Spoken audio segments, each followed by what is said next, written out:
In 1983, archaeologists found a rhinoceros tooth at where was once a thriving city along the historic Silk Road in Dmanisi, Georgia. Now, in 1991, the first hominid jaw surfaced. Now, since then, the Dmanisi site has yielded thousands of prehistoric animal bones, stone tool materials, and most significantly, discoveries that could rewrite the history of mankind. Remains of our ancestors dating back almost 2 million years ago. Now, this year, Traveling Museum Philippines gives us a chance to know all about these in a series of exhibits and lectures around universities in Manila. So joining me now to tell us more about this is the Director General of the Georgian National Museum and the man who led the excavation team, Professor David Lord Kipanitse. Also with us is Mylene Leasing, Project Director of the Traveling Museum Philippines. Good morning, and thank you so much for joining us on the show. A lot of very interesting things that we are about to talk about this morning. You have brought with us some scientific casts of what was actually found, and I know we'll get to that in just a little bit. But I have to say, how exciting of a way to kind of open this new traveling museum. Yes, actually it's very new. It's a very new concept. My company, Cranial Heritage Sciences Incorporated, partnered with a marketing company, Kozos Incorporated, to come up with a traveling museum. And our aim is to provide a platform for the discussion of human origins and to make the information accessible to as many students as possible. So we're starting with 7 universities in Metro Manila. And then we hope to do some more later on. Yeah. Well, what very, very fortunate students at those 7 universities, because they will have, kind of the front seat at seeing the results of the excavation that happened in Dmanisi, which is incredibly interesting because that was the excavation that found, now help me in saying this, the most accurate. Yeah, it's hello. Good morning. Yes, welcome, yeah, David. Very pleased to be here. Yeah, this has a very big scientific importance. We are interested in human origins, right? Who were our ancestors, and we agree that earliest humans arose in Africa, and they stayed there for a while. And it was always question mark when humans spread out of Africa. And so the Dmanisi in Georgia has a chance to yield earliest humans out of Africa. So what we have here, pre-humans we could say, it's a cast, copies of it, and it dates back 1.8 million. So on one hand, it's earliest presence of humans out of Africa, but same time it has a very big importance for research generally. We have a most complete collection of the humans, and we know now that they are much more primitive, what we thought before. It has a very small brain, if you can look on it. It's almost 1/3 of ours. Thank goodness that has evolved, yes. Yeah, we are evolving, of course. Sometimes, yes. We are evolving. But at the same time, it was unexpected to have really so primitive creatures out of Africa. But also we found many stone tools, which were also very primitive and unexpected. So altogether gave us chance to say that we have earliest presence of genus Homo out of Africa. This is one hand importance. And another importance is they are very well preserved. And you could look not just isolated finds, you can look on whole population. So this is another advantage. So in some way we are on crossroad of the different sciences. One hand it's archaeology with Indiana Jones type, but at the same time it's a very serious science and connected with biology.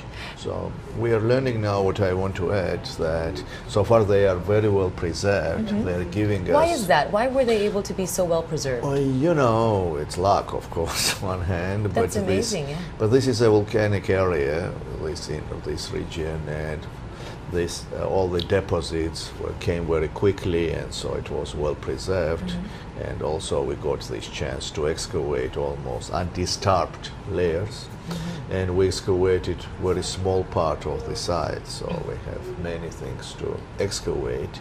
But what I want to stress also, we have one of the maybe best evidence where we have together well preserved fossils.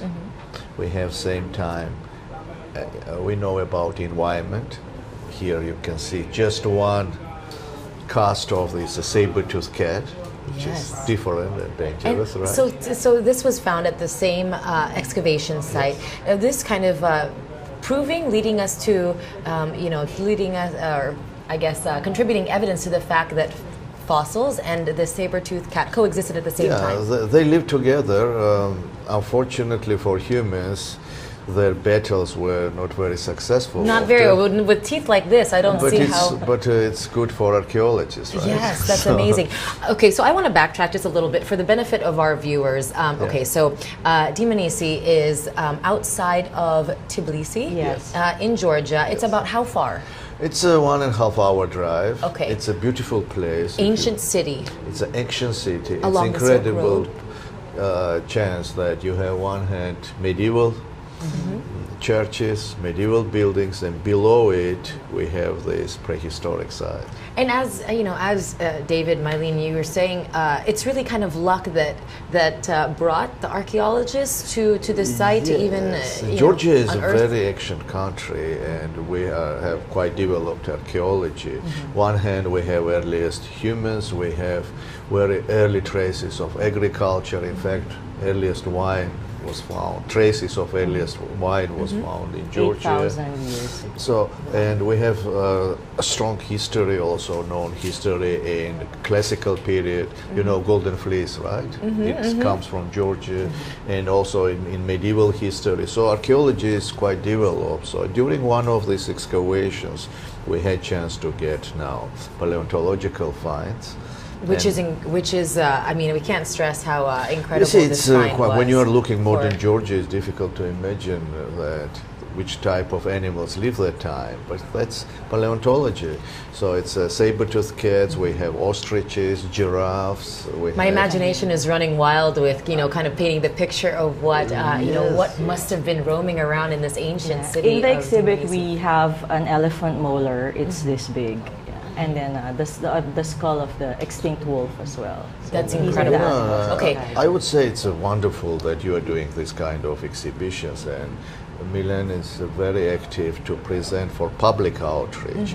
I'm sure we will have many new students from Philippines to be interested in this subject, which unifies all of us, right? It's common history, even we are very far away. So does it matter where you are now? I mean, these are. This is human heritage. This is our shared heritage. Yeah, that's very much true.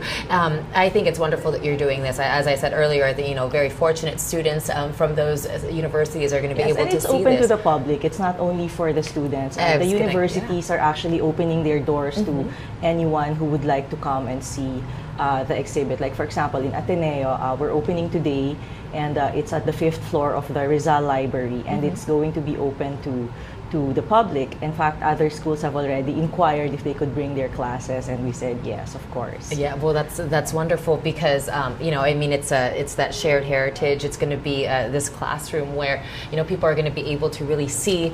Now I can touch it, you right? Can touch it. So people who come through the universities and the students and members of the public, they'll be able to touch it. I want to touch the same. No, not really. No, not in the exhibit. Because it's not the cast. No. That's the real thing, right? But here, since it's the cast, I'm holding the saber-toothed tiger, which you mentioned earlier was found. We have 3 skulls like it. Yeah. 3 skulls like this, right? Okay. Can you tell us a little bit more about what this shows us about? This we have a chance to reconstruct anatomy of these early humans, environment, and their interaction with nature. Humans that time period are becoming already carnivores, so they started to eat meat, and they were competitors. So both they wanted to get carcasses. So This Which is is difficult if you're up against someone like this and you're just... And they and- sometimes ended up the meal too.